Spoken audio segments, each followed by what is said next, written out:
தெரியாது, எங்க இருக்கேன்னு தெரியாது. நான் ஆவரேஜ் ஸ்டூடெண்ட் தான், பிலோ ஆவரேஜ் அப்படின்னு எனக்கே தெரியாது. ஆனா இப்ப அங்க வந்து 12th 460, ஃபர்ஸ்ட் மார்க் எடுத்த பொண்ணு 572. அந்த பொண்ணு தான் இப்ப பாரதாஸ் யூனிவர்சிட்டியில ஃபர்ஸ்ட் ரேங்க் வித் 9.35 CGPA. நான் 9.32ல செகண்ட் ரேங்க். அந்த பொண்ணு இப்ப ஃபர்ஸ்ட் ரேங்க் 572 எடுத்துருந்துச்சுன்னா 460 எந்த ரேங்க் 700 அது மாதிரி எடுத்திருப்பேன்.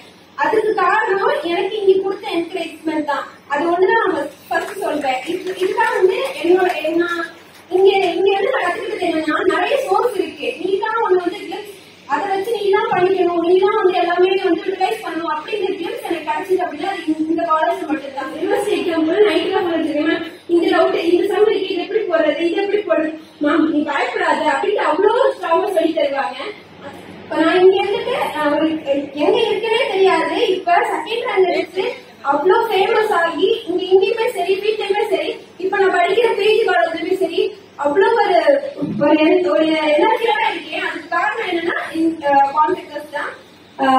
நான் என்ன சொல்றேன் அப்படின்னா, சோர்ஸ் நிறைய இருக்கு, நீங்க தான் யூட்டிலைஸ் பண்ணணும். உங்களுக்கு மேரேஜ் ஆகிருந்தாலும் சரி, நீங்க பிஜி ஹையர் ஸ்டடிஸ் இருந்தாலும் சரி, சோர்ஸ் அப்படிங்கிறது நிறைய இருக்கு. அதை யூட்டிலைஸ் பண்ணி நீங்க தான் உங்களோட ஸ்கில்ல